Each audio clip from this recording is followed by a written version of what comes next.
Well, here I am at the NASA Space Center in Texas.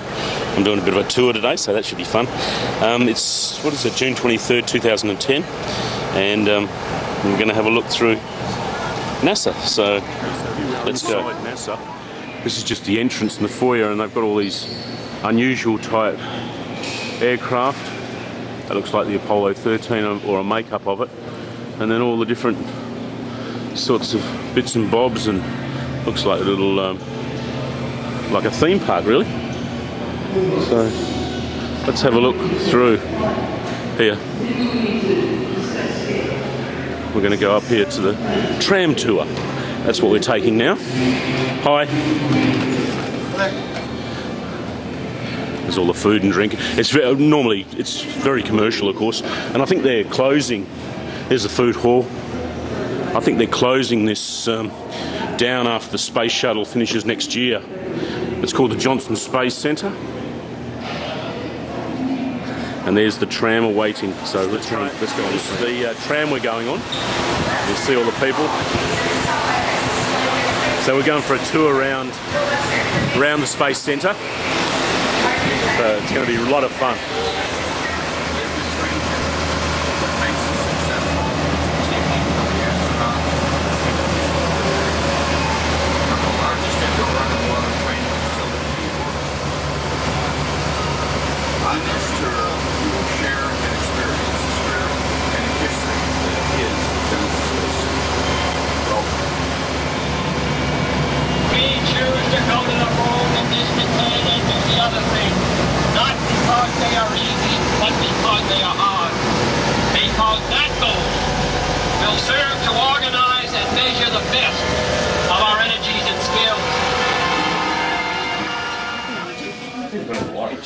You are?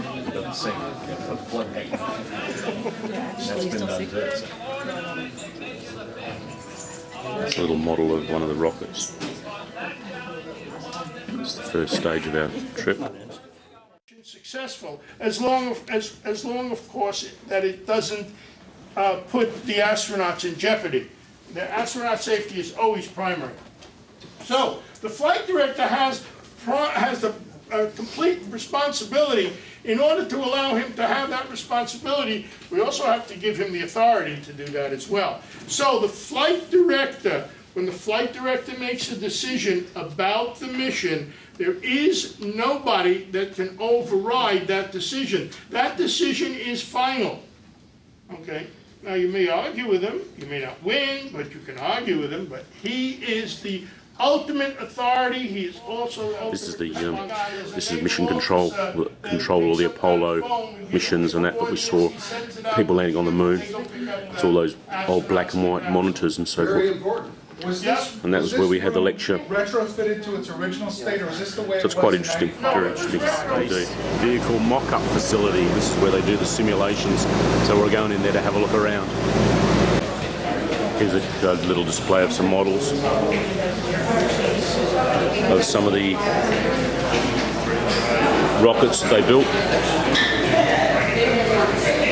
It's a nice little scale model. Capsule, and very interesting room, this one. A few pictures around the place. Here's a little space shuttle itself, little model of it. A lot of detail in these models, very nice. And then here's the, I think it's a International Space Station, or some satellite anyway, maybe. Haven't got any sign on it. So like I said, this is a space vehicle mock-up facility.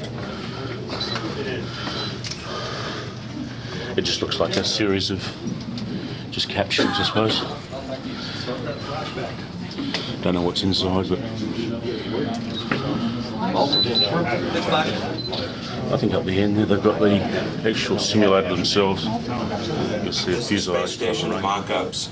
Astronaut Mike Fossum points out a few of the training units you can see here. These are actual training units that we use a lot for crew training. The engineers use these to go in and make sure that new equipment's going to fit when we fly it up to the space station itself. This is actually a working laboratory that you're looking at here. The pieces of the space station are spread about on the floor. Most of them are roughly in the configuration that we have in space, but because we're limited to the flat floor, there's some things that are laid out a little bit differently here, but it gives you an idea for the sheer magnitude of all of these elements of the space station. One of the big ones right in front of you is the U.S. laboratory, and inside that are most of the equipment and the racks, just like we have it in space. We use these for training different types of space station procedures. Or the FFT. This is the full-scale mock-up of the shuttle orbiter, but does not include the wings because they are not needed for training purposes. Across the cargo bay, you'll see a large white pool lying on its side. This is known as remote manipulator system, or these are artifacts not exactly the same as what's going to go on the moon or Mars. And if you look over to your right, you're going to see the old Apollo lunar rovers. Those went up in Apollo 11 through the 17th. And you can see how technology changed between the 1960s through 2010. That's the car that went on the moon. Directly in front of us is an area where the astronauts practice using the arm on the International Space Station. Relate to, but they might be just on display for the tourists.